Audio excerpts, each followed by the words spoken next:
Perkenalkan, nama saya Niputu Duyantari Hati Pramesti. Saya mahasiswa PPG dalam jabatan kategori 1 gelombang 2 Pendidikan Biologi Universitas Pendidikan Ganesha. Adapun nomor ujian saya kali ini yaitu 2023-234545 dan nomor peserta PPG 201503193375. Untuk video uji kinerja, ini menggunakan model pembelajaran model based learning dengan materi sistem ekskresi. Selamat menyaksikan.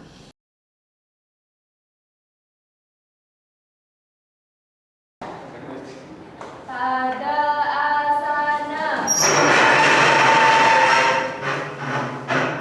Panganjali. Om Swastiastu. Om Swastiastu. Ya, silakan duduk. Ya. Selamat pagi semuanya. Pagi. Kok kalian lemes gini sih? Nanti ulangi lagi sekali ya biar untuk membakar semangat kalian. Setelah ibu bilang selamat pagi, kalian jawab pagi, pagi, pagi, yes. Paham? Paham. Selamat pagi anak-anak. Pagi, pagi, pagi, yes. Makasih ya atas semangatnya ya. Tepuk tangan dulu buat kalian. Bagaimana kabar kalian hari ini? Baik. Apa sudah siap melakukan pembelajaran? Sudah. Sudah sarapan? Sudah. Ya bagus, berarti kalian sudah siap untuk pembelajaran hari ini. Ya, sebelum kita masuk ke pembelajaran hari ini, kita berdoa dulu. Doa Ibu minta tolong untuk Andika untuk memimpin ke depan. Teman-teman semua bisa tolong berdiri sebentar untuk berdoa. Untuk melaksanakan kegiatan hari ini, alangkah lebih baiknya kita berdoa. Berdoa menurut agama dan kepercayaan masing-masing. Mulai. Ya, terima kasih Andika, silakan duduk. Ibu absen dulu ya, siapa aja yang tidak hadir. Oke, absen pertama Jovan, Sucipta, Dinda, Alika, dan Andika. Sebelum kita masuk ke pembelajaran, Ibu ingin bertanya satu hal ya. Coba kalian perhatikan dulu ya. Pertanyaan yang pertama, apa yang terjadi pada tubuh kalian saat kalian melakukan olahraga? Nah, kira-kira kalau kalian olahraga tuh sama Pak Ari pagi-pagi, kira-kira apa yang terjadi pada tubuh kalian? Oke, Sucipta? Berkeringat. Oke, ada? Ya, Alika? Frekuensi pernapasan jadi lebih cepat. Ya, pernafasannya jadi lebih cepat. Pertanyaan pertama. Nah, pertanyaan yang kedua. Apa yang terjadi pada tubuh kalian saat kalian berada di tempat yang dingin? Ya? Pengen buang air. Oke, buang air kecil lebih sering ya? Ya, bagus sekali. Ada lagi? Ya, Nadine? Tidak berkeringat. Kenapa? Tidak berkeringat. Ya, tidak berkeringat. Tadi yang pertama buang airnya lebih sering dan yang kedua tidak berkeringat. Nah, kira-kira dari pertanyaan yang sudah Ibu sampaikan, kira-kira untuk hari ini kita mau belajar tentang apa? Coba satu orang. Ayo. Ya, Angeli?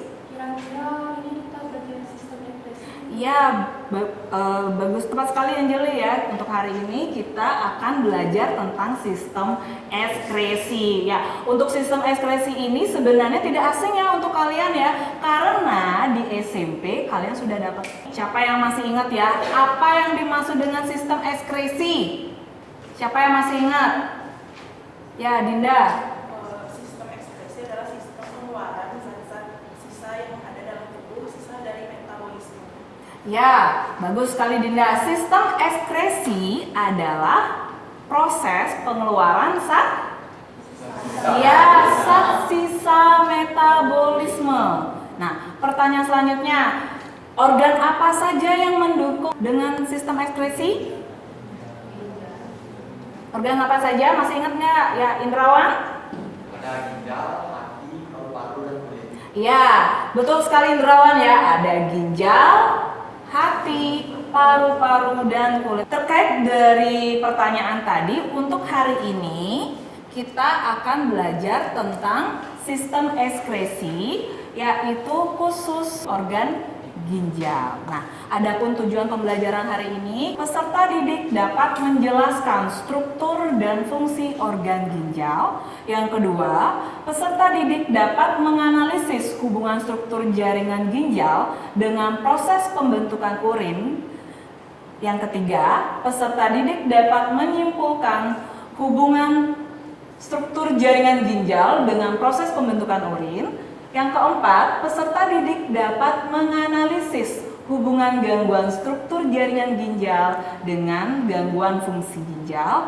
Dan yang terakhir, peserta didik dapat menyajikan atau mempresentasikan hasil analisis tentang struktur ginjal dengan proses pembentukan urin dan hubungan struktur ginjal dengan kelainan pada ginjal. Di mana manfaat pembelajaran hari ini, kalian lebih menjaga kesehatan kalian ya, karena organ ekspresi kalian itu sangat penting bagi kesehatan tubuh kalian.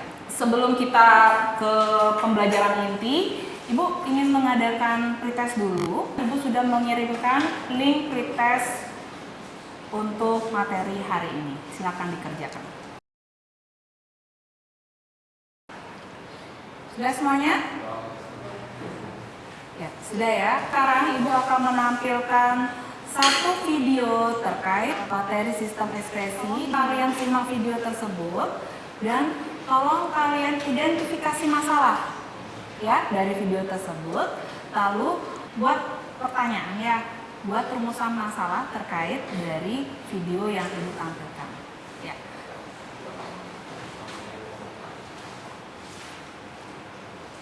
Pada kembali di kabar hari Sudah jelas suaranya? Silakan disimak ya. Di bawah umur di Denpasar, Bali. Di Rumah Sakit Umum Prof. Ngurah Denpasar merawat 17 pasien. 11 di antaranya meninggal dunia karena tiba di rumah sakit dengan kondisi ginjal yang parah.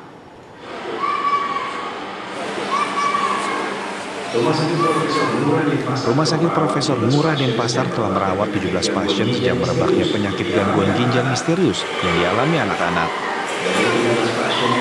Dari ke-17 pasien yang dirawat, 11 orang diantaranya meninggal dunia dan masih berusia di bawah 6 tahun.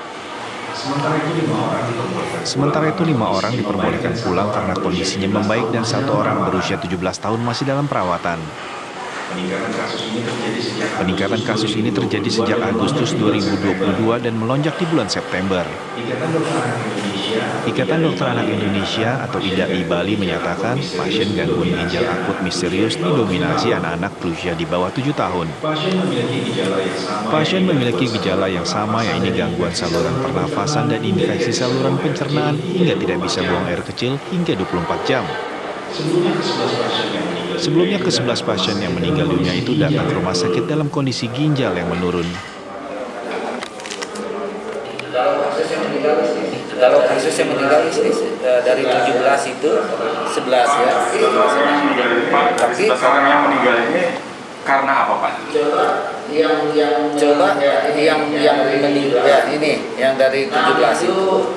Nah itu rata-rata yang awalnya itu kita tidak periksa dan rata-rata yang meninggal sudah dalam keadaan datangnya dalam keadaan fungsi ginjal yang sangat terminal, yang kita sebut akut kidney failure, gagal ginjal akut. Nah ini kita susah kalau udah dalam keadaan terminal dan datang. Sementara itu hingga saat ini belum diketahui dugaan penyebab penyakit yang biasanya dikarenakan faktor bawaan ini dialami anak-anak dalam kondisi sehat. Dari Denpasar, Bali, Aris Wianto, TV One mengabarkan. Terkait dengan video yang sudah Ibu putar, kira-kira identifikasi masalah apa yang bisa kalian tarik? Ya, coba buat satu pertanyaan terkait dengan video yang sudah Ibu tampilkan. Ya, Fendi? Nah, itu kan rata-rata yang pasiennya itu datang waktu sudah kondisi ginjal yang menurun. Apakah penyakit gagal ginjal akut ini tidak bisa dideteksi lebih awal? Ya, pertanyaan pertama, apakah penyakit gagal ginjal akut ini bisa dideteksi lebih awal? Ya, bagus sekali pertanyaan Fendi. Ada pertanyaan yang lain terkait dengan video tersebut? Ya, Anika? Pengobatan apa yang dapat dilakukan untuk pencegahan gagal ginjal akut pada anak? Ya, bagus. pertanyaannya Anika, pengobatan apa yang dapat dilakukan untuk gagal ginjal akut pada anak? Ya, rumusan masalah yang ketiga, kira-kira, ya, Indrawan? Bagian mana sih yang terkena penyakit gagal ginjal akut yang diterima pada anak? Ya, bagus sekali pertanyaannya Indrawan ya. Struktur bagian mananya pada ginjal tersebut yang mengalami kerusakan sehingga mengakibatkan penyakit gagal ginjal gitu ya maksudnya ya. Terkait dari pertanyaan ketiga pertanyaan itu, kalian berdiskusi saja ya. Ibu bagikan kelompok menjadi 4 kelompok untuk menjawab rumusan masalah yang nanti kalian buat seperti itu ya. Silakan duduk sesuai kelompoknya masing-masing, bagi menjadi 4 kelompok ya. Ya, silakan. Sudah duduk sesuai kelompoknya ya. Ya, ibu bagikan lembar.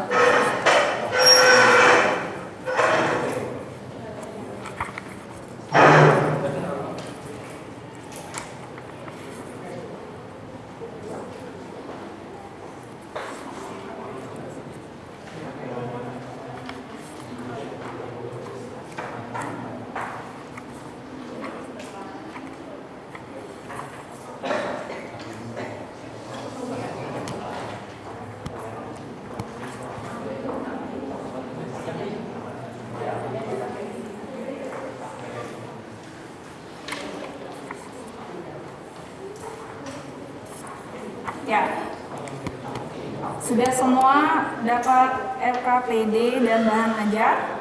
Nah, coba kalian amati untuk lembar kerja peserta didik LKPD-nya. Nah, di sini nanti ada beberapa tahapan yang harus kalian selesaikan ya. Untuk tahapan pertama, orientasi masalah pada siswa. Kira-kira untuk tahapan ini ada masalah? Coba kalian perhatikan dulu ya. Simak video terkait yang sudah ditulis di LKPD, lalu buatlah pertanyaan yang terkait dengan video yang sudah diputar tadi, atau di sini sudah ada linknya. Sudah? Sudah tahapan pertama sudah? Ya, silakan dikerjakan untuk tahapan pertama ya.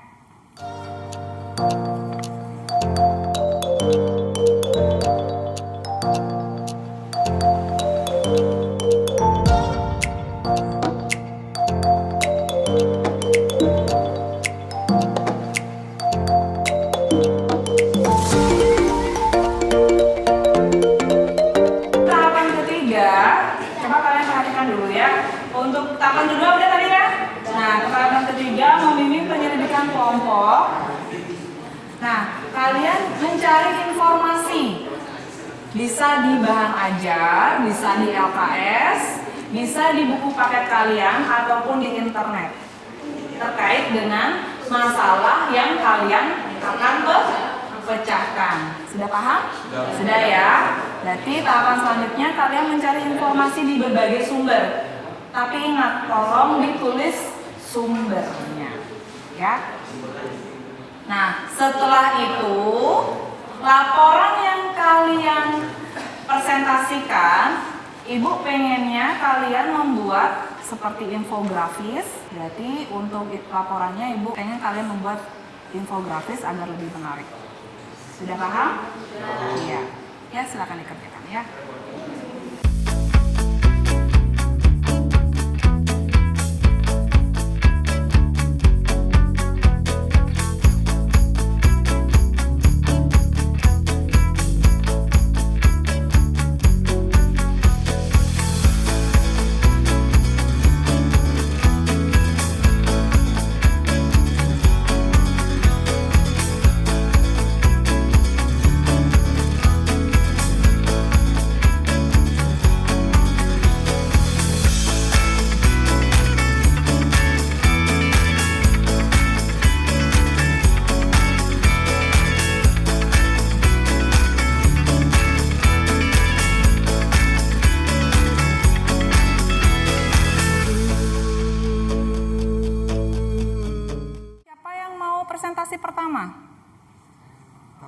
Ya, kelompoknya Sucipta silakan ke depan. Teman-teman yang lain kasih tepuk tangan buat kelompok Sucipta ya. Oke, selamat siang semuanya. Perkenalkan, kami dari dari kelompok 1 akan mempresentasikan materi tentang letak ginjal, struktur ginjal, serta fungsi umum ginjal. Sebelum kami mulai memaparkan hasil badan informasi kami, izinkan kami untuk memperkenalkan diri terlebih dahulu.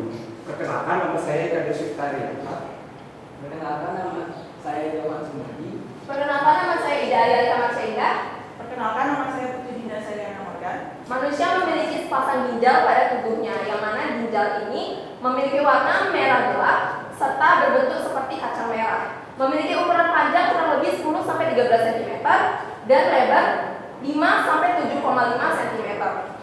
Ginjal terletak di sebelah kiri dan kanan ruas tulang pinggang, di bawah diafragma dan di belakang peritonium. Peritonium merupakan saluran yang melapisi bagian dalam perut yang menjadi pembatas dengan organ-organ di dalam perut.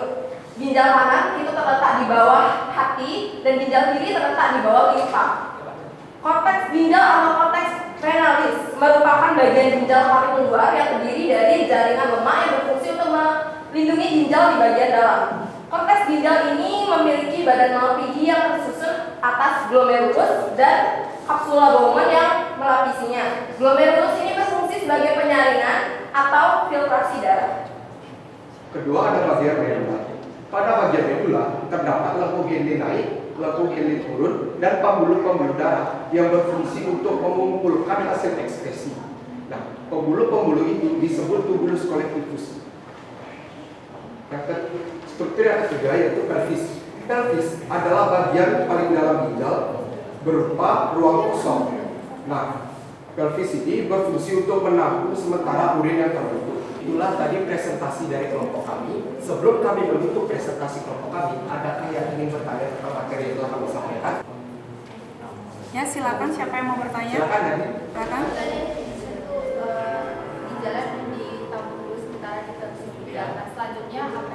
Apa yang selanjutnya terjadi setelah urin ditampung di pelvis ginjal? Silakan didiskusikan.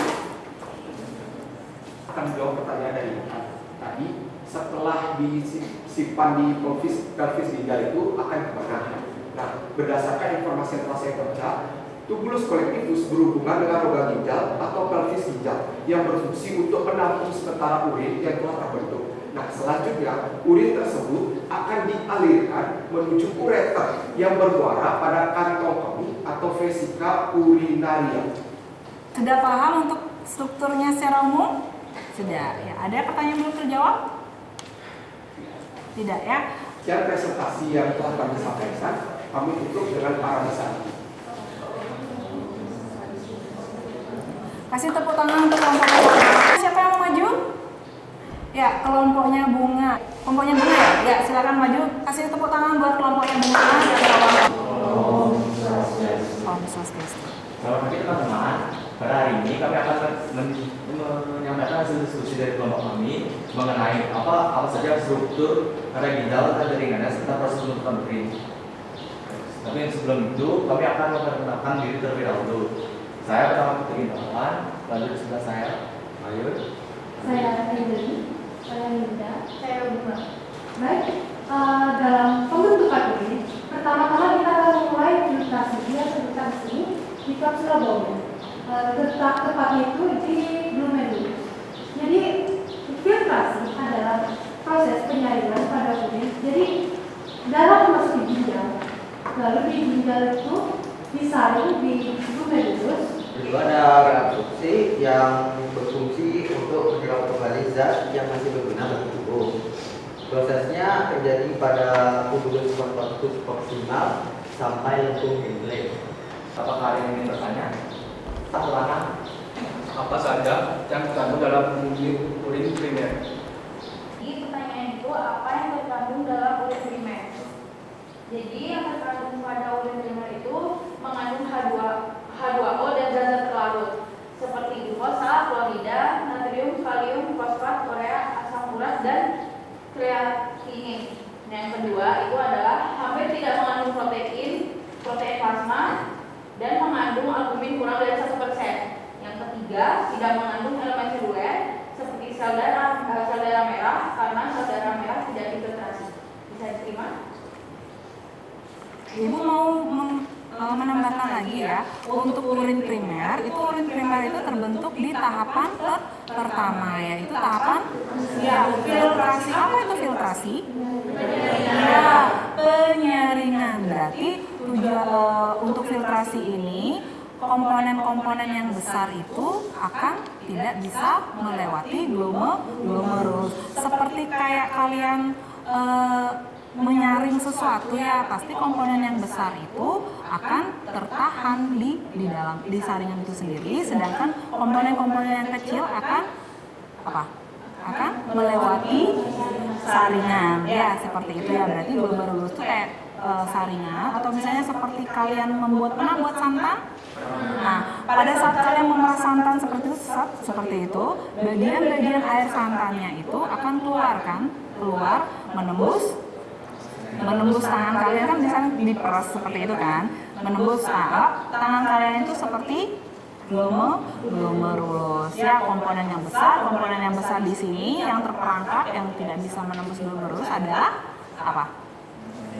Ya, protein dan sel darah selulernya. Makanya urin primer itu tidak mengandung protein dan tidak ada komponen seluler, yaitu seperti sel darah merah.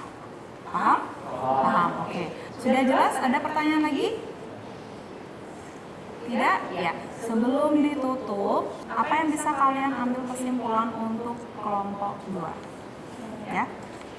Sebelum menutup pertemuan, saya akan memberitahukan kesimpulan dari diskusi kami. Jadi pada diskusi ini hubungan antara struktur ginjal dengan pembentukan urin itu terjadi pada 3 bagian tadi. Di pembentukan atau filtrasi itu berhubungan dengan struktur numerus. Lalu yang kedua itu reabsorpsi terjadi pada struktur tubulus konstruktur proksimal sampai lembut DNA, dan yang ketiga itu augmentasi terjadi pada tubulus konstruktur distal. Sekian kesimpulan kami. Ya. Kelompok terakhir, siapa yang mau maju? Ya, kelompoknya Andika. Silakan ke depan, kasih tepuk tangannya buat kelompoknya Andika.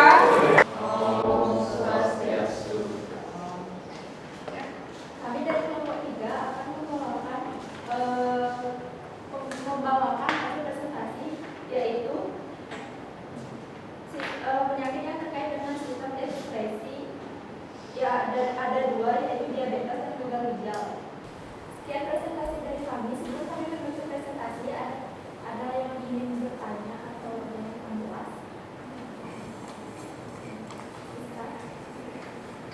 Kira-kira ada nggak hubungannya penyakit diabetes mellitus ini dengan penyakit gagal ginjal? Saya akan menjawab pertanyaan dari Sista. Apa hubungannya penyakit diabetes mellitus dengan gagal ginjal? Penyakit diabetes mellitus itu kan adalah hubungannya dengan kadar gula darah tinggi. Nah, saat kadar gula darah tinggi kan di reabsorpsi sama ginjal, nah, itu memacu kerja ginjal terjadi lebih keras. Jadi diabetes mellitus itu nantinya ujung-ujungnya bakalan jatuhnya ke gagal ginjal. Gini ya maksudnya Andika ya, apa hubungannya diabetes mellitus dengan gagal ginjal? Diabetes mellitus itu kadar gula yang tinggi, artinya di urin itu ada glukosa ya, di urin itu ada glukosa. Urin yang normal ada glukosanya enggak? Tidak. Kenapa? Karena udah diserap ya, diserap di reabsorpsi. Nah, karena untuk yang penyakit diabetes mellitus ini ada kelainan pada hormon ya, hormon apa? Iya, hormon insulin, sehingga kadar gula dalam darahnya itu tidak bisa dikontrol. Setelah itu masuklah darah yang tinggi glukosa itu masuk ke ginjal ya. Di ginjal itu terjadi proses penyaringan kan. Yang pertama, yang kedua adalah reabsorpsi, penyerapan kembali zat-zat yang masih diperlukan, salah satunya glukosa ya. Karena kadar gula dalam darah penderita diabetes itu sangat tinggi ya, seperti itu yang mengakibatkan kerja dari ginjal itu lebih berat ya, seperti itu. Terus-terusan ginjal itu menyerap kelebihan gula darah itu ya, terus-terusan seperti itu, lama-kelamaan apa yang terjadi? Lama-kelamaan ginjal akan mengalami kerusakan seperti mesin ya. Kalau mesin terus digunakan tanpa istirahat seperti itu, lama-kelamaan mesin akan rusak ya. Berarti kalau orang yang diabetes mellitus, ujung-ujungnya pasti akan ginjalnya akan rusak ya, seperti itu ya, karena kerja ginjal lebih berat untuk tahapan reabsorpsi, pada tahapan reabsorpsi atau pada saat penyerapan glukosa. Lanjut ke pertanyaan terakhir, siapa yang bertanya? Ya, Bunga, lagi satu aja. Saya menjawab pertanyaan dari Bunga. Apa pertanyaannya? Apa yang terjadi jika kita tidak mencuci darah kalau kita tuh terkena penyakit gagal ginjal kronis? Itu tuh akan membuat penyakit itu akan semakin parah dan bisa menyebabkan kematian. Bisa terima? Fungsi ginjal apa salah satunya?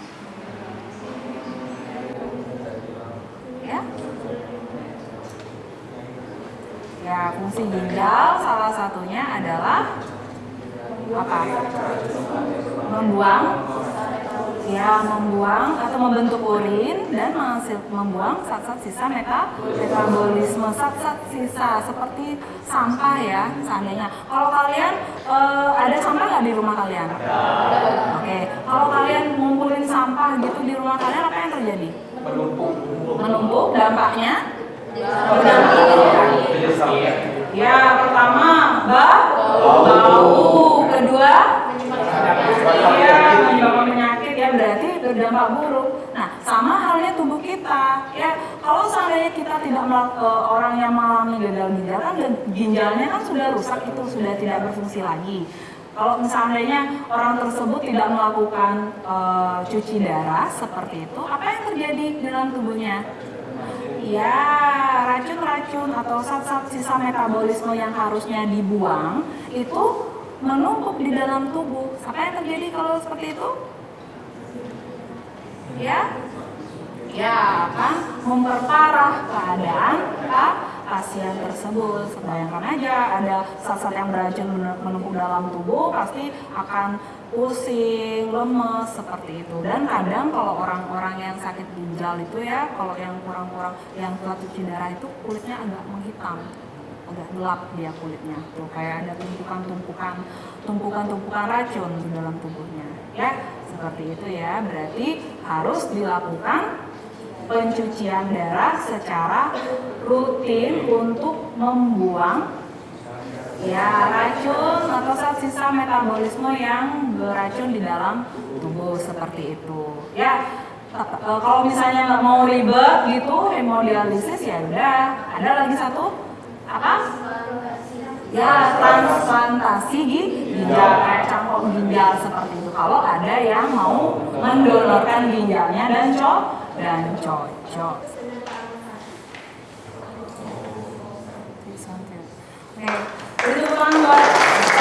Siapa yang bisa menyimpulkan pembelajaran untuk hari ini? Ya, Bunga? Dari pembelajaran ini bisa disimpulkan bahwa kita bisa menganalisis hubungan garam masuk ke jaringan dan pembentukan urin. Oke, ada lagi? Ya, Sucipta? Kita dapat menunjukkan proses pembentukan urin, yaitu ada filtrasi, reabsorpsi, dan operasi. Ya, yang terakhir simpulannya apa yang bisa kalian tarik dari pembelajaran hari ini? Apa? Ya, Nadine? Kita bisa mengetahui beberapa penyakit yang ada pada ginjal seperti diabetes mellitus tadi dan juga gagal ginjal kronis. Ya, oke, bagus sekali ya Nadine ya, dan Sucipta dan Bunga tadi. Nah, sebelum Ibu akhiri, Ibu sudah mengirimkan link Google Form ya, Google Form untuk post-test kalian untuk menilai seberapa pemahaman kalian untuk pembelajaran hari ini. Silakan dikerjakan. Sudah semuanya, kita akhiri pembelajaran ini. Bagaimana perasaan kalian hari ini ya setelah pembelajaran hari ini? Bisa kasih love Ibu atau kalian lapar atau gimana atau nangis atau gimana? Ya, 1, 2, 3.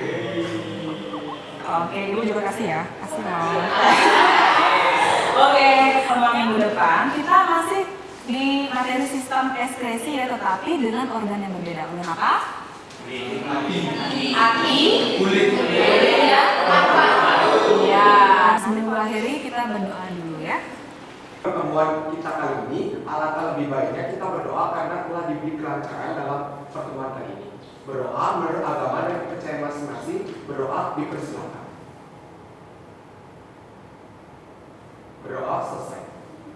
Pada asana Parama Santi. Om Santi Santi Santi. Om Santi Santi Santi. Terima kasih.